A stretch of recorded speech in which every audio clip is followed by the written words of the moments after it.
morning? Awesome, awesome. Well, I'm so excited to talk to you today about social media. I'm so passionate about social media. This is the one thing, the tool that we all have that I feel really makes a huge impact on your business if you can do it effectively.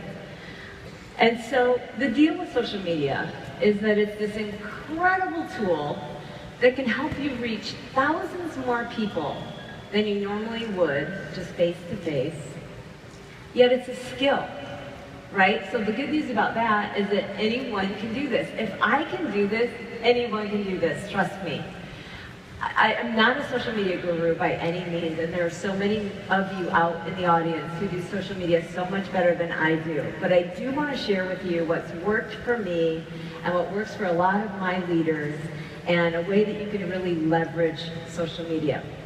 But it's awkward at first, right? When you're brand new on one of the social media platforms and you don't fully know what you're doing, it can be really awkward. Like, think back the first time you got on Instagram, maybe the first time you got on Facebook.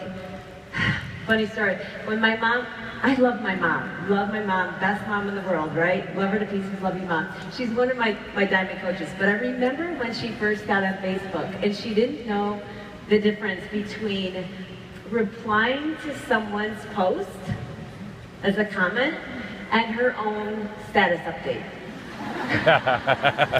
As you can imagine, that can be a real problem. So she would see a girlfriend post, just went to a concert last night, had such a blast, and she'd be like, Sue, that sounds like so much fun. Where did you and Dan stay? Will you be at the golf course tomorrow? We'll pick up the soup later. That was her status. So I would see these things come across the newsfeed and I'm like, Mom. But you just don't know at first, right? You don't have it all figured out. We're not born knowing how to use social media. It's something that takes practice, it takes some knowledge, and you have to be willing to be a little bit awkward at first and make some mistakes. When you're a business owner, you have to be willing to go outside your comfort zone and make some mistakes and screw some things up, right? But it's just social media, right? No big deal.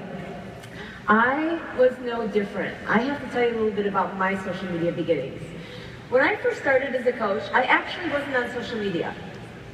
Or if I was, I certainly wasn't using it. I actually became diamond before I was ever using social media. My diamond status came from just friends and family, coworkers, people I went to school with, just my inner circle, right? So I was not leveraging social media.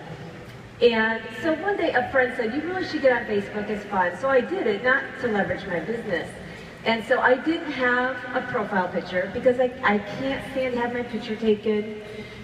Don't like to see pictures of myself, so I was like, no, I'm not gonna have a profile picture. I had just a few friends on Facebook, and I would see some friend requests coming in, but I would just ignore those, right? Because if it wasn't someone I really, really knew, that I didn't accept them.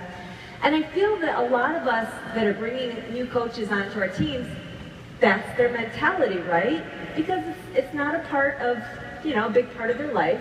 And so they maybe don't have a profile picture or not one that's anything significant. And they maybe aren't accepting friend requests of people that they're not really, intimate with. So that was where I was with social media.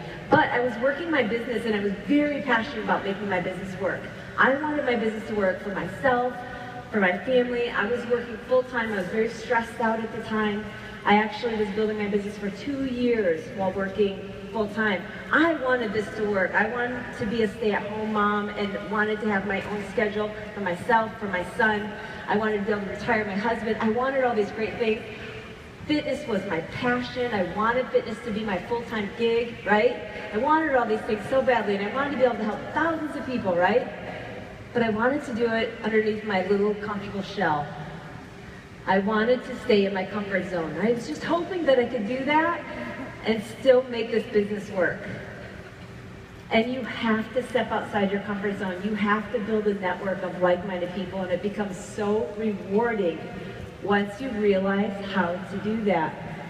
But I was in the kitchen one day with Shalene, visiting, and we're talking, and Shalene obviously is a social media guru. I follow her, by the way, on social media trainings. And a lot of what I'm going to talk to you about today, I've learned from my sister, by the way. And so we're talking in the kitchen, and she says, okay, so you're using Facebook to build your business, right? And I said, well, no, not really. She's like, what? You're in network marketing. You're not using your Facebook page to like build your business? And I was like, no, I don't even know where to begin. I don't know what to do.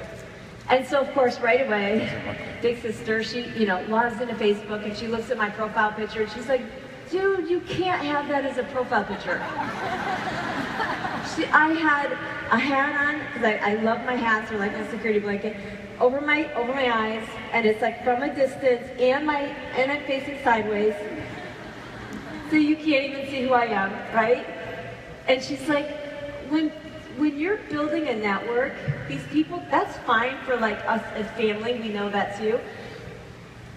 And so think of it that way. Remember, some of these things you post in your profile picture, that's fine for family, they love that. But think about it as you're attracting a like-minded network. They don't know you that well yet. They need to see your face, they need to see your eyes, they need to see your smile. They need to know that you're approachable. And I thought, that is so true. And she said, well, now what about these friend requests? Why aren't you accepting these friend requests I see sitting out here? And I said, well, I don't really, I don't really know them. I mean, I kind of know who they are. She said, oh my gosh. You've got to accept these friend requests. You've got to get outside your comfort zone. So it was a big aha moment for me that I needed to work social media if I was going to grow my business. I always feel like getting to Diamond, you can maybe do without social media, but if you want to build a big business beyond Diamond, be able to, have a residual income and have a thriving business and be able to impact thousands of lives, you've got to step out of your comfort zone.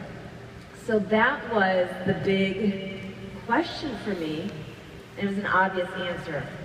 Did I want to be able to help as many people as possible and really give it my all and be all in this business? Or did I want to stay in my comfortable bubble? Obviously, my why in this business was much bigger than my fears. But I had to make a decision that it was. I had to make a conscious decision. And I feel like there are a lot of coaches that you have to make that decision, that your why is bigger than your comfort zone. So, in case you're not sold on how big of an impact social media can have on your business, and what a huge tool it is for us, I want you to watch this incredible video by Eric Qualman, a fellow Michigander. Great video, and this is on YouTube. Yeah, go Michigan. Plains Michigan State on U of M. Anyway, go blue.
there. I remember Shalene did a training a few years back. You probably remember, Jen. And she showed a video like that by Eric Qualman. And I loved it, and it blew me away, and it did make me realize this is just absolutely huge. And it's been updated now, his video, because mobile, obviously, I mean, it's just huge. Raise your hand if you've got your phone nearby. Right? We all do. It's like we freak out if you can't find it for a second. So it's a big deal. But so one thing that a lot of my new coaches will say to me when they join is, I understand that social media is a big part of this, but I don't really use social media that much. Like I'm on Facebook, but I just post a few pictures of my kids and stuff, and I'm not really on it that much.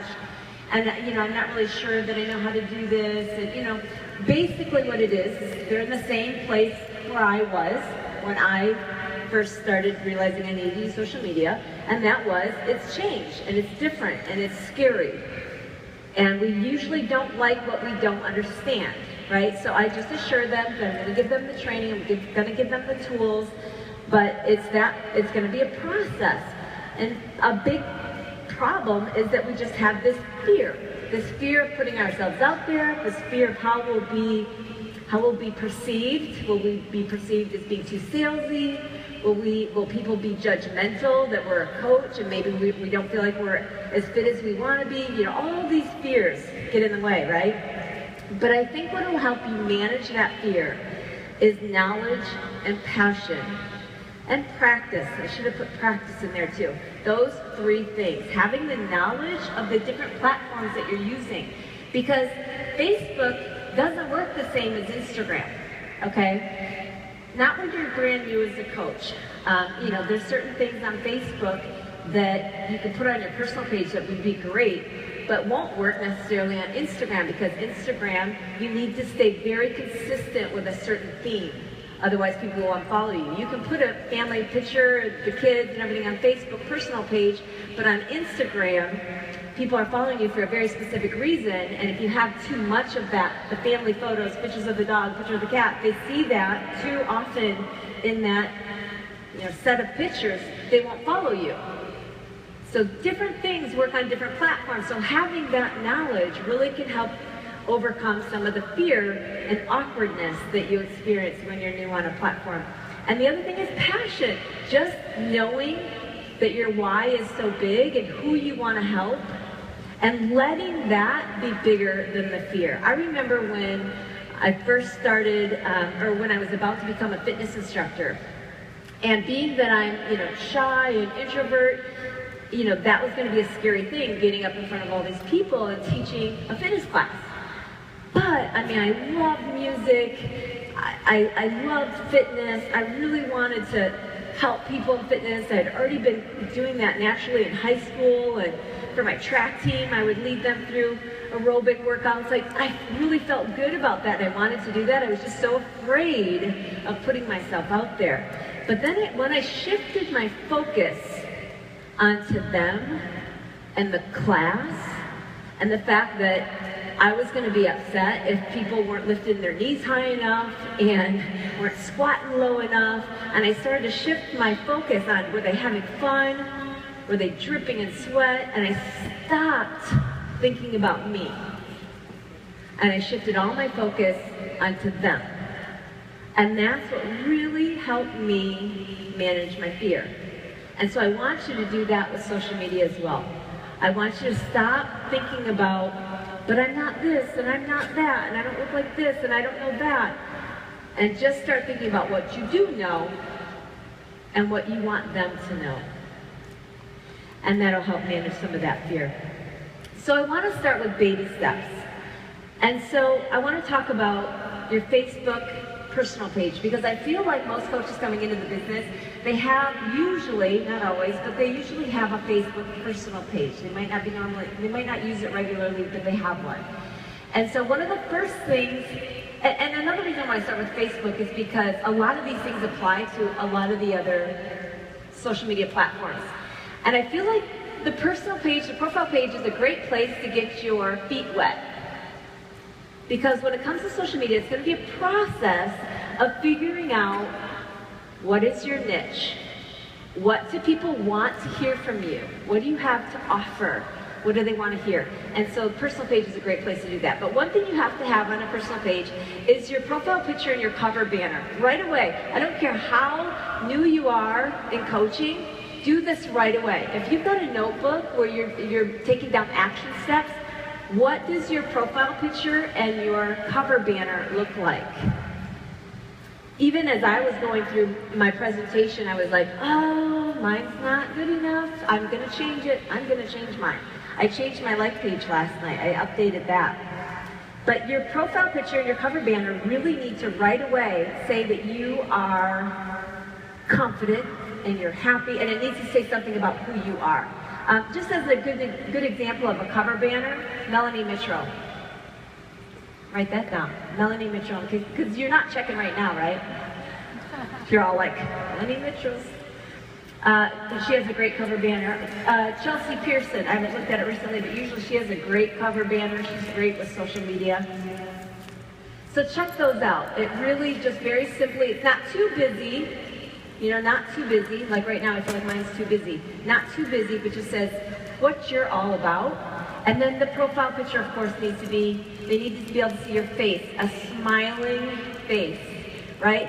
It's so funny when you're, you know, as you saw from the video, most people are on their phones, right? And so you can't see very well, right? And so when you're friend requesting people or you're in a Facebook group of some type and you're trying to make connections, if someone can't see what your picture is and they're on their phone, they're not going to accept your friend request. I mean, I've had times where I'm like, okay, is this a girl holding a machete?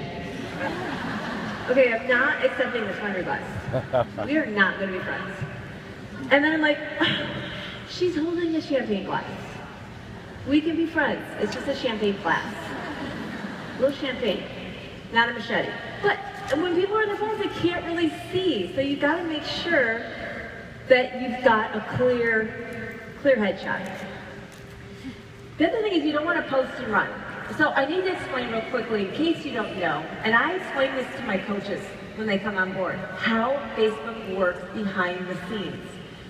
Again, I'm not a social media expert, so I hope I don't say this incorrectly, but basically when someone logs into, when you post something, okay, right now, when you post something, Facebook behind the scenes says, okay, Jenelle, let's say you've got 200 Facebook friends. Of those 200 Facebook friends, how many are logging into Facebook right now?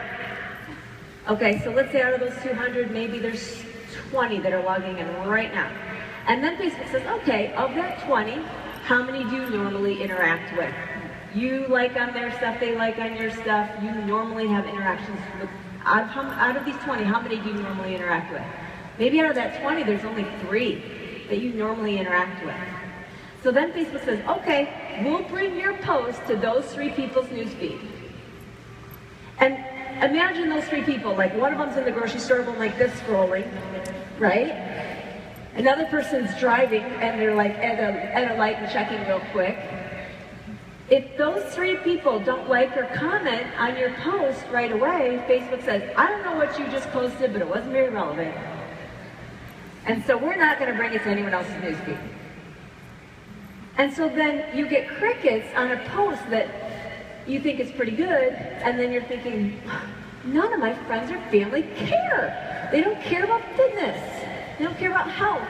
And that's not it. First of all, the 3 people might not have been people that you really wanted to see anyways. You know, sometimes you do a post and you're like, gosh, I really hope so-and-so sees this. She needs to see this. I know that this will inspire her or whatever. So that's how it works. What happens is if you have activity on a post right away, it starts to get some more news feeds over the next hour, over the next 3 hours, over the next day, sometimes for 3 days, if it continues to have activity. So the posts that always go viral, we all know, puppies, babies, right? Weddings, things like that, they just go off, right? So in order to get more activity on a thread, what you need to do is not just post and then go off and do your thing, but check that post. And if someone comments, tag them back right away and give them a comment. Give your own post some activity. Your comments count as activity. So even if you're like, thank you, Sarah, that was so sweet, and then you say, by the way, Sarah, I mean, it'll look ridiculous if you have like 5 comments to poor Sarah, but I'm just saying, even you commenting back to people counts as activity on your post. And so Facebook keeps bringing it to more news feeds. So I remember the first time I tested this theory, and I posted about tipping on a takeout order. And it was a legitimate question I had. I was just curious, how do other people, what's the right percentage for a takeout order? And so I told them, that, I said in the post, my little, first I said, how much do you tip? How much do you typically tip for a takeout order? And then I told my little story that had happened that night. And that post went viral because everyone wanted to give their opinion on what is the right amount to tip on a takeout order. And people even started like arguing back and forth, people in the service industry. Some people saying, I don't tip unless I get served, and if someone's not bringing me waters, I'm not tipping. I mean, it kind of got out of control, but it went on for like 2 days. I could tell people were still seeing it in their newsfeed 2 days later because they were commenting on it, and it was because it was landing in their newsfeed. Went viral. It's just an example. And so why is this important? Why am I telling you this? Why would we want a random post about tipping to go viral? Why would we care? Here's why. Of your friends and family, coworkers, relatives, neighbors that are on your Facebook, there are people every day where that switch is flipping for them, and they are ready to make a change and get fit. And you're not going to know when that happens. But you need to be on their radar when that happens. You want to be the one that they know, like, and trust. And they've seen you. You've been on their radar because they see your posts because you have such amazing posts, right? Even if they are random and just funny sometimes. But you're on their radar. The more I post, the more I'm on people's radar. So even if I'm posting about our new puppy, I'll get inbox messages saying, hey, by the way, do you have a challenge group starting? I've just realized I need to do something now. So that's why I'm telling you about that. Post 3 times a day. To bring up your affinity, your edge rank in Facebook, you've got to be very consistent. So you're always hearing this, be consistent, be consistent. A lot of times what we're referring to is your social media. I mean, because like I said, the more you're posting and the more you're on people's radar, the more inbox messages you get. And inbox messages lead to you figuring out what people's needs are. And when you know people's needs, that's when you're able to address and make suggestions for solutions. So it's this process that starts with posting, that comes down to some inbox messages, that comes down to knowing people's needs and building relationships in those inbox messages, and then helping them. So it's all part of that process. So post 3 times a day. I think we've mostly heard the best times are like 9 a.m., noon, and 9 p.m., roughly, somewhere in there. But don't feel so locked down in that you don't even post. You're like, it's 9 or 5, screw it. Miss the window. Or that you're like, your child's about to do something dangerous and you're like, hold on, I can't miss this window. Let it be. But generally speaking, morning, lunchtime, evening, good times. Involve them in legit questions and polls. Already talked to you about that and why that's so important. Consider your audience and the timing of your post. Okay, so this is very important too. So what I can post now that I've been doing this business for 7 years is different than what I could post when I was new as a coach, right? Because now I've gradually, but very consistently, built up a network of people that also like fitness. But when I was brand new as a coach and using my Facebook, I couldn't post at 6 a.m. and say, hey, everybody, what workout did you do today? Did you fit it in? I couldn't post that. I didn't have a network of people on Facebook that would say, I did Cheerleading Extreme or whatever. I know now my audience on my personal page are mostly coaches. Mostly all coaches. So I can post at 6 a.m. even and say, did you fit your workout in today? And I'll get a bunch of people who will say, yeah, I did a stream, or I did, Turbofire or whatever, just because that I know that's my audience now. But in the past, like when I was first on Facebook, if I would just post a picture of my son, the post would do awesome. It changes as your audience grows and changes, right? So really keep that in mind. That's very important for new coaches to know, because what they're doing is they're looking at leading coaches and how they're posting, and they're like, why is that not working for me? This coach can post this, and it just goes, crazy, and tons of people are like, yeah, sign me up, and then I can't do that. You have to consider your audience and the timing of your post. Like I said, if people aren't logging on, if you're posting at 2 in the morning, just got my workout done, how about you? I mean, but some people don't know how Facebook works, and they think, well, people will see it in the morning. No, because come 8 a.m., their other friends have been posting at 7 a.m., and that's what they're going to see. So really consider the audience and the timing. Eye-catching original pictures. Okay, so this is not as important on your Facebook personal page as it is, I'm going to talk about it in a minute, with branding and attraction marketing on other social media platforms. But you do still want to get really good practice with making eye-catching pictures. Okay, because again, people are scrolling very fast and they're usually on a phone. And I think it's still working right now. Now this could change. That having a picture is really important with your posts. You'll notice, I don't think I hardly ever post without a picture. I will find a visual to go with it. Because usually I find that people won't even read the caption until the picture was something that they would stop on. So I always have a picture. Now our eyes are always attracted to bright and white light, right? And contrast. So make sure that you have eye-catching pictures. Now if they're stock photos, that's not going to go over very well, right? You can't just be using stock photos. It's got to be pictures of you. It's got to be pictures of you. So let's move on to a like page and what people are doing with like pages. Now, a like page, as you know, is a fan page. It's just the same thing as a personal page, except it has some different features, some really cool features. And it's the one place where you can do Facebook ads and Facebook scheduling of posts. So those are two really big benefits of a like page. Like pages also work well with Google. I was Googling pre-workout drinks. This was a while ago. And Danielle, her like page came up right away in Google. People can find you through Google search with like pages. So anyways, with a like page, it's the next step. You've kind of got your groove on your personal page. You've started to understand what people like, how to post, how to be consistent with it. You've kind of got this groove going.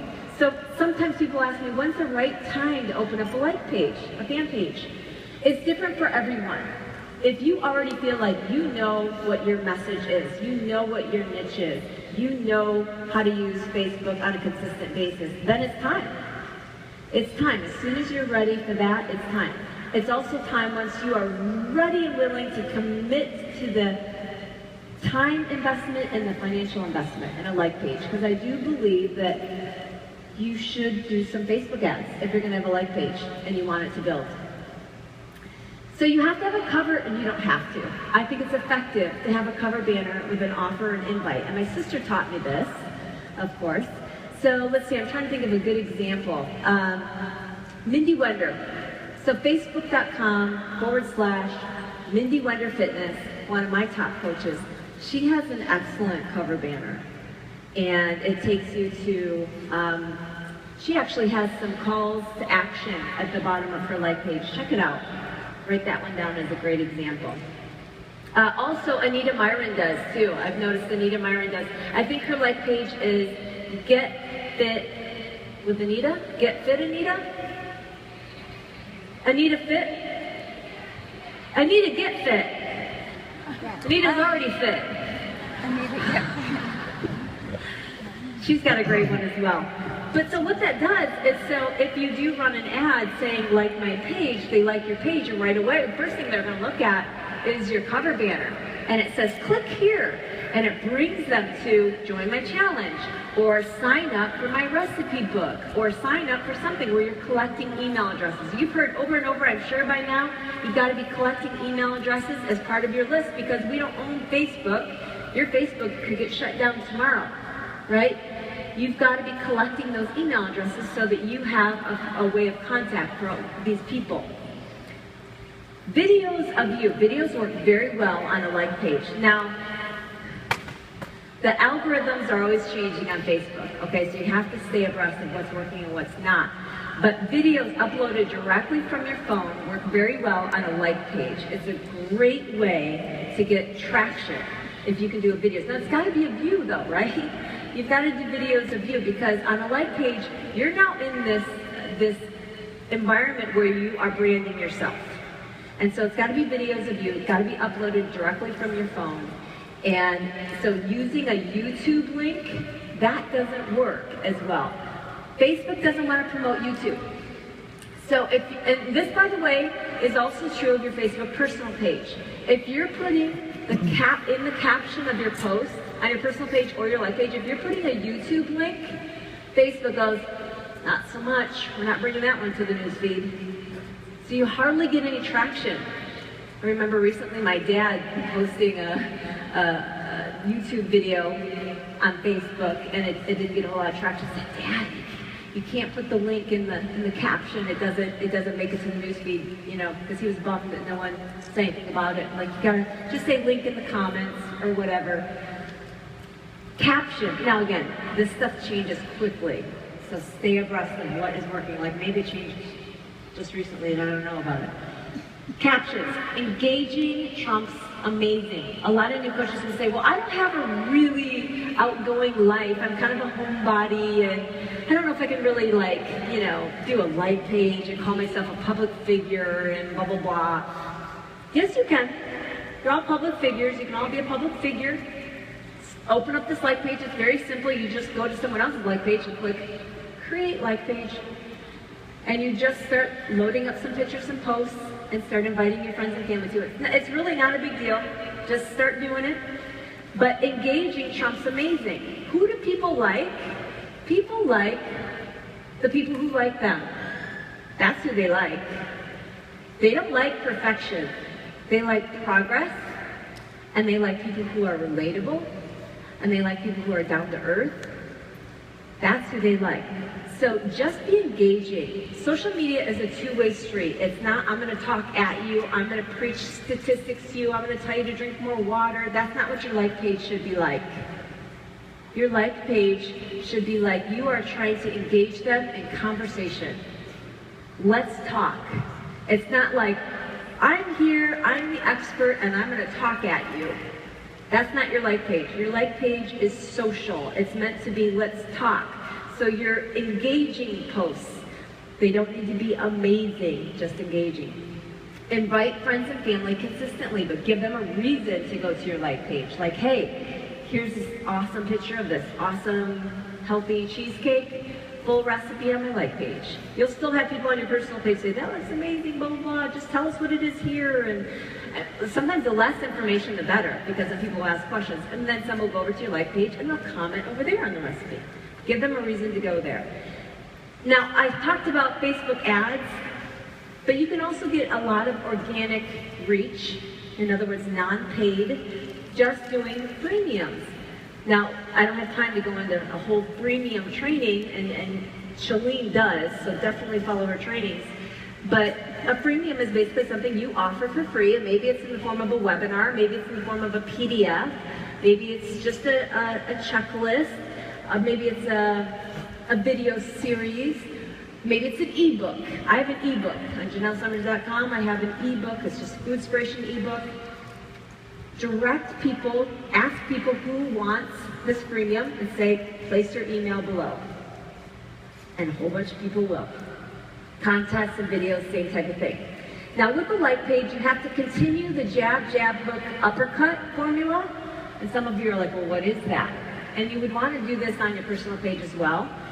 But you've probably heard of the book Jab, Jab, Jab, Right Hook by Gary Vaynerchuk. Write that down if you haven't heard that book yet or read that book.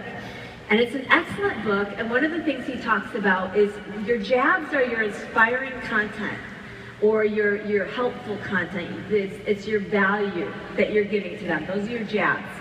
And then the hook, those are the invites.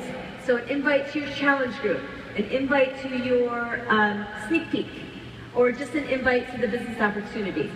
That's the hook, right? And then I added my own extra punch, one of my favorites, the uppercut, for the follow-up. Because if you're not doing follow-ups, forget about it. Everything happens in the follow-ups. People do not typically act on something until there's been like, I think the statistic is like 5 to 7 back and forth messages, but there's got to be a follow-up. If you just invite someone to something and they're interested, you can't just leave it there. There's got to be the follow-ups. You've got to be doing the uppercuts. I really feel like that's a battle you're not going to win if you don't have that combination. Jab, jab, hook, uppercut. And the uppercuts are in inbox messages. They're not what you see on social media. They're in emails and inbox messages. And then lastly, the Facebook boosts and ads. A lot of leaders you'll see are doing boosted posts and Facebook ads. Now I know you're thinking, well, I'm not making a lot of money in my business yet, some of you, and you might be thinking that stuff's scary to invest like that. But that's why I say get your practice on your personal page. Start to understand what your niche is and what works on posts so that you have a little bit of confidence in understanding what to post, and then start boosting some of your ads. Or boosting some of your posts or doing Facebook ads. Now that's a whole training in and of itself, that one little bullet. So I apologize for summarizing this one. But let me just say, if you were to do a Facebook post that you boosted for $100 every other month, so six times in the year, okay? And let's say, and it's about the business opportunity, joining your team or joining your sneak peek. And let's say each time you spent that $100 on that boosted ad over the course of a few days, let's say that it gained you about 30 really quality, great prospects, people that are like-minded with you, really would be great with coaching. And so out of those 30 people, statistically speaking, there'd probably be about 10 that would really follow through and become coaches. But imagine if you've got 10 new coaches every other month. Oh, there's Anita, hi. That's 60 new coaches. And usually out of every 10 to 15 coaches, it seems like there's a diamond that just, boom, emerges. Someone that gets it, totally gets this. So that could be like 6 new diamonds. Wherever you're at right now, imagine if you had 6 diamonds by this time next year. 6 new diamonds. Would it be worth $600 to you? Believe me, it would be a great return on your investment. Because I know how that team bonus works, and it would be a great return on your investment. So think of it that way. It's not an expense, it's an investment. So branding. Lastly, I want to talk about branding. This is so big. People are like, what is my brand? And this is what I said. I'm like, oh, y'all taking pictures? Okay. I was like, what is my brand? I'm just a mom who loves fitness and talking about fitness, and I don't really have a brand. It took me the longest time to figure out what my brand was. I thought that it was going to be something I'd be able to write in a short little sentence, but it's not. At least in my opinion, it's everything that you are.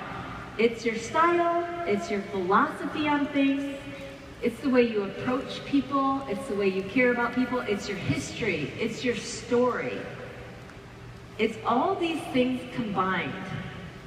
But you have to figure out a way, and you have to practice developing your brand and giving brand awareness. In other words, getting yourself on the radar for more people, right? You've got to develop that. Just like any company has to build their brand and develop brand awareness. It takes time, it takes practice, it takes really honing in on that, it takes consistency.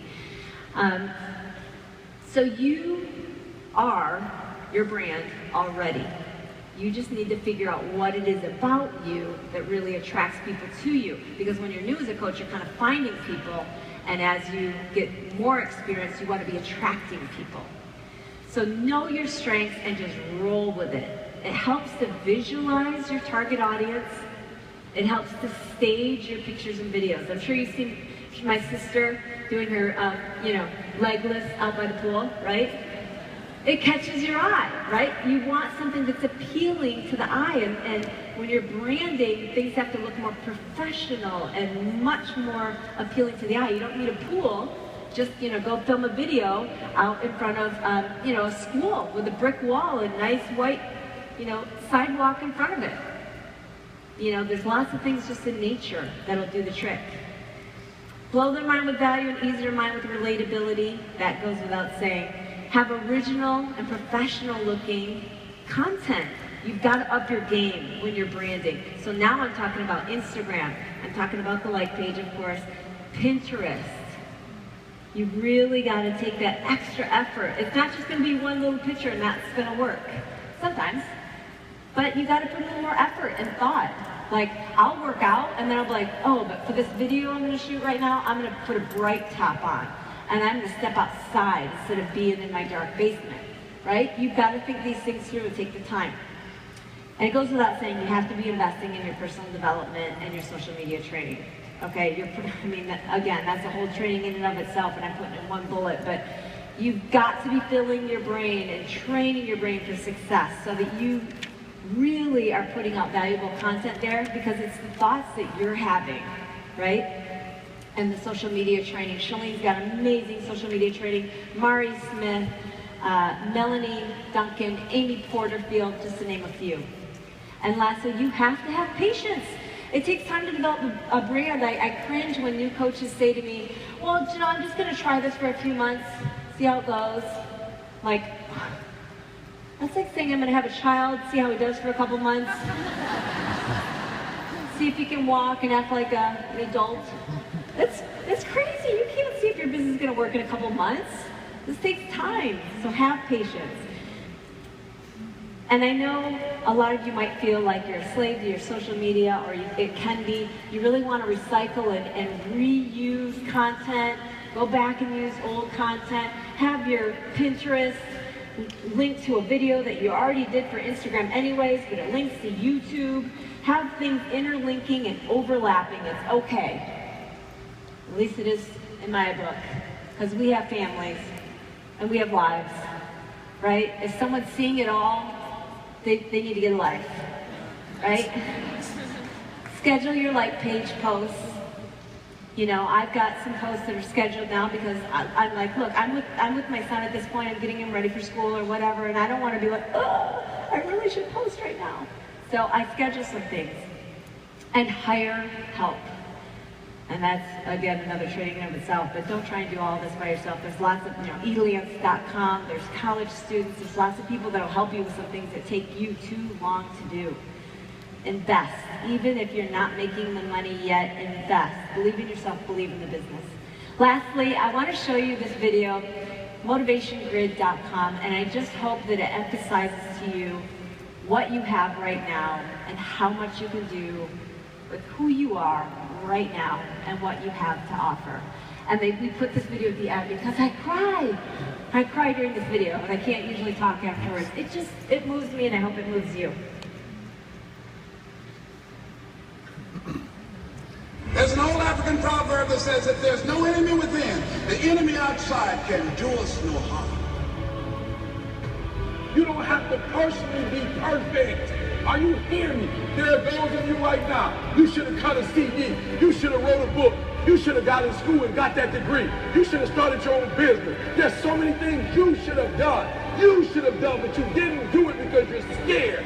You believe that you said scared of what? Yeah, I ain't scared. You aren't scared. You aren't scared. You're scared of failure. You're scared to make a mistake. You're scared that you're not perfect. And I'm telling you today, you ain't got to be perfect. Are you hearing what I'm saying? You don't have to be perfect to get what you want, to do what you want, to have what you want, to be what you want. You don't have to be perfect. It's a lie. There will never be a point in your life where it's the right time to do a great thing. If you're waiting for that perfect moment, that perfect timing, it's not going to happen. You know what you have to do? You have to create the perfect time and the perfect opportunity and the perfect situation. So that a lot of people become comfortable. They stop growing. They stop wanting anything. They become satisfied. People getting ready to go to jobs that they don't like. Jobs that are making them sick. You see, when you're not pursuing your goal, you are literally committing spiritual suicide. When you have some goal out here that you're stretching for and reaching for that takes you out of your comfort zone, you'll find out some talents and abilities you have that you didn't know you have. When the messenger of misery visits you, what are you going to do? What will keep you in the game? There are things that you think you'll never need to know, that you may only need to know one time in your life, but that could save your life because you had that knowledge. Unless you attempt to do something beyond that which you've already mastered, you will never grow. What is it that you looked at some point in time and you decided that you couldn't do it? That you talked yourself out of it? You're waiting on your next door neighbor to make it happen for you. It may not happen. If you're waiting on your mother or your father, they may be so ancient in their thinking that they don't understand this opportunity that you have. And if you're waiting on them, it may never get done. You don't beg average people to be phenomenal. You don't beg good people to be phenomenal. You just are phenomenal, and you will attract phenomenal. What reason can you remember that you can call on, that you can reach on, that can make you get back up? Find that reason. If you're not where you are, if you're not where you want to be, if you don't have what you want to have, if you're not where you think you should be at this particular place, it has nothing to do with the system, but it has everything to do with the fact that you're not making the sacrifice.